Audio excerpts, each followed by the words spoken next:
Oke, kita masuk ke bagian bab 5. Kita akan melihat representasi, ya, jadi penyajian fungsi analitik sebagai deret. Nah, kita persisnya deret pangkat nanti ya. Kita belajar dulu mengenai deret. Jadi di bagian video tadi sudah saya sebutkan mengenai barisan ya. Jadi barisan yaitu bilangan yang diurutkan, gitu. Tidak harus lebih besar, lebih kecil, ya. C0, C1, C2, dan seterusnya. Dan menuju kemana itu adalah limit dari N menuju Taingga dari Cn. Ya. Nah, sekarang yang akan kita pelajari itu adalah deret. Ya. Jadi deret itu adalah barisan baru. Barisan baru, jadi katakanlah XN gitu ya. Jadi barisan baru X, mungkin SN saja, sum ya. SN, jadi sum, jumlah. Nah, jadi kalau kita punya barisan, ditulis gini dulu, C0, C1, C2, dan seterusnya. Kemudian kita bentuk barisan baru. Barisan baru sebagai jumlah ya. Jadi S0, C0, S1 itu adalah C0 plus C1. S2, C0 plus C1 plus C2, begitu. Demikian seterusnya. Jadi kalau Sn itu adalah jumlah, ya, jumlah dari CK, K-nya mulai dari 0 sampai N. Ya. Jadi C0, C1 plus C2, dan seterusnya. Oke, nah sekarang kita ingin melihat bagaimana dengan limit Cn-nya. Maaf, bukan Cn-nya ya, tapi Sn-nya. N menuju Taingga. Nah, ini nilainya akan kita tulis sebagai, kalau ada, ya, CK, K dari 1 sampai Taingga. Atau kadang-kadang juga malah CN, N, kalau dari 0 boleh 0 sampai Taingga. Nah, nanti kita akan melihat bahwa nilai limit ini sebetulnya tidak bergantung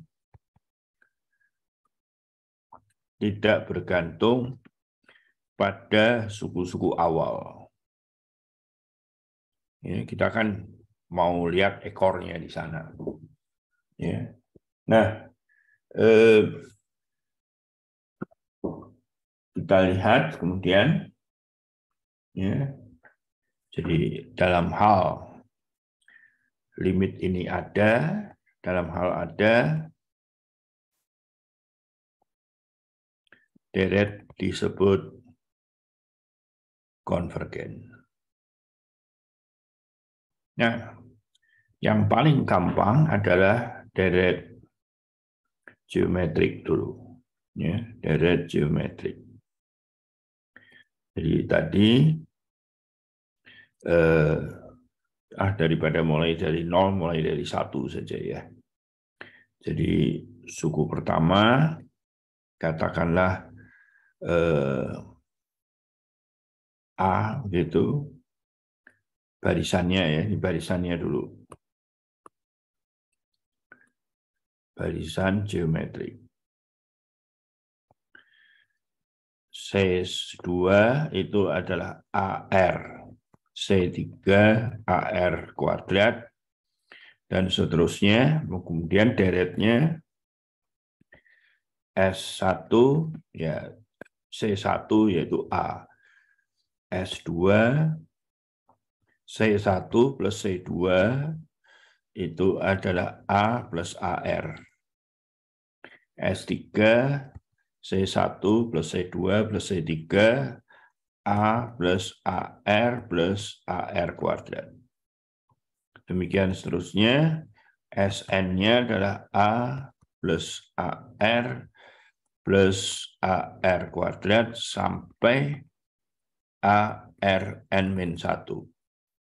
Nah, ini penjumlahan sebanyak N suku ini dapat kita tulis dalam bentuk yang lain, yaitu kalau ini saya kalikan, maka ini jadinya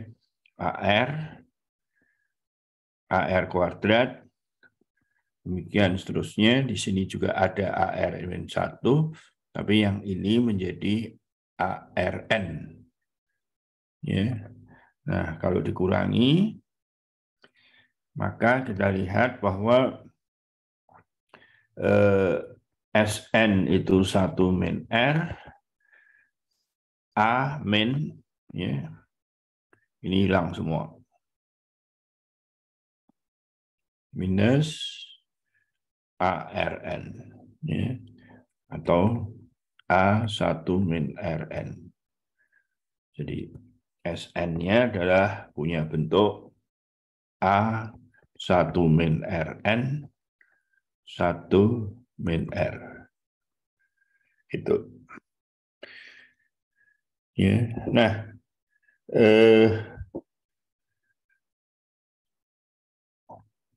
sekarang kita ingin tahu berapa limit dari Sn, ya, N menuju tangga. Dalam hal ini adalah limit dari N menuju tangga A1 min R pangkat N, 1 min R. Nah, ada beberapa kasus, yaitu nilainya akan sama dengan kalau R-nya di antara 1 dan min 1, maka akan bentuk ini menjadi 0, ya. Oleh karena itu dia akan konvergen 1 min R. Nah, tadi kalau R-nya 1, tadi pada barisan dia konvergen. Tapi kalau di kita sekarang, kalau R-nya 1, ya A terus, ya. Jadi kalau perhatikan, kalau R-nya 1, maka Sn-nya itu, kita lihatnya di sini aja, ya, lihat dari sini, ya. Lihat dari ini, maka Sn-nya itu adalah N kali A, ya. Jadi kalau N-nya membesar, ya tentu saja tidak konvergen ini. Oke. Demikian pula dengan harga mutlak R yang lebih besar 1. Ya, juga tidak konvergen, ya. Sama dengannya tidak konvergen. Nah, jadi kita bisa melihat bahwa dalam hal dia konvergen,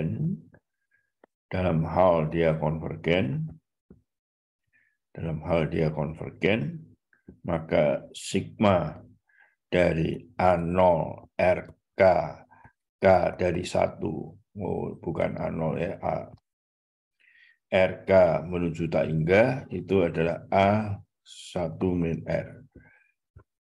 Oke. Nah, saya kira ini soal-soal di nomor 1 itu sudah bisa dijawab.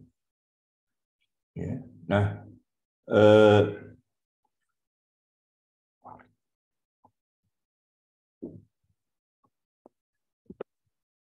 satu hal yang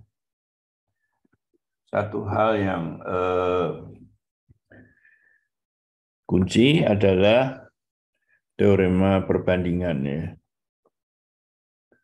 Nanti kita akan membahas ini lebih dalam di fungsi real.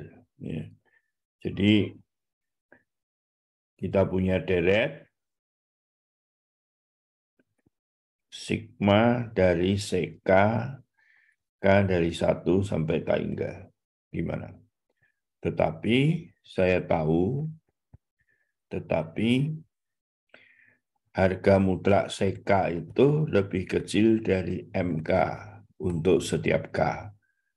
Dan sigma MK-nya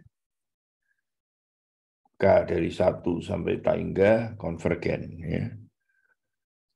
Nah, jadi MK itu lebih besar dari ini nih, dari CK.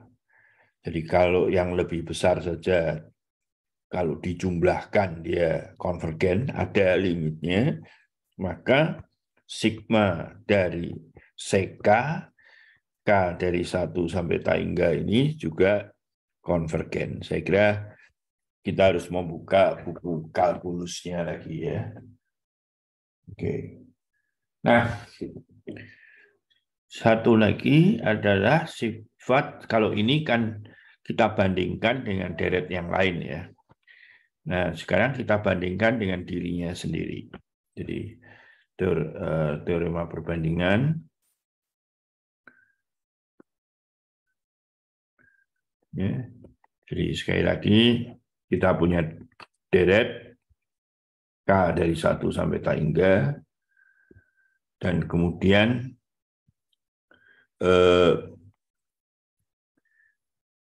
limit dari suku sesudahnya dibagi suku sebelumnya.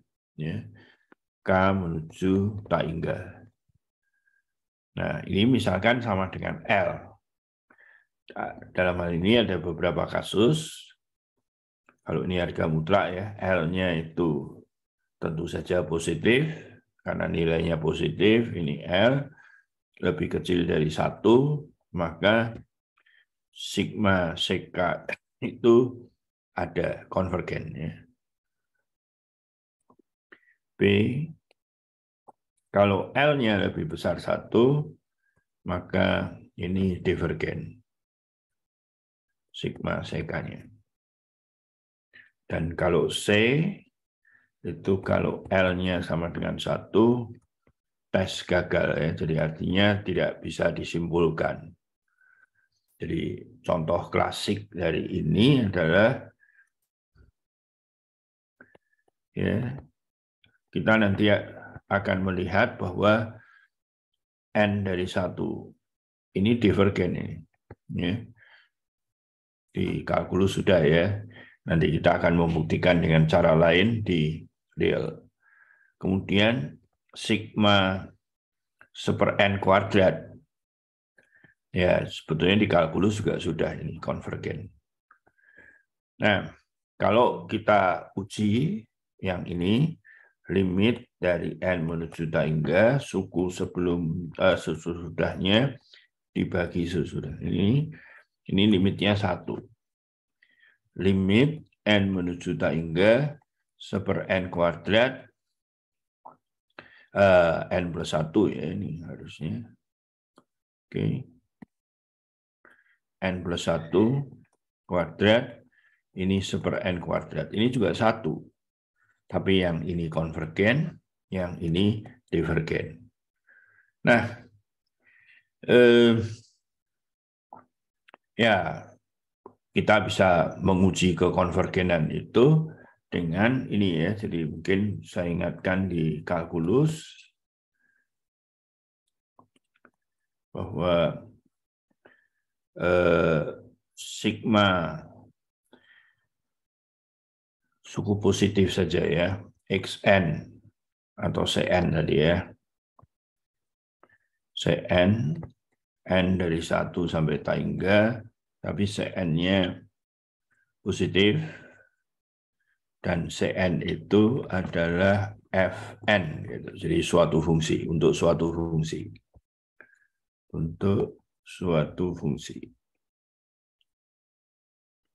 Nah, sigma Cn, ya batasnya begitu, konvergen ataupun divergen jika integral dari 1 sampai tangga, ini 2 juga boleh, fx dx, ya, ini juga positif ya, terlalu positif, ya, itu konvergen atau divergen, jadi tergantung dari ini.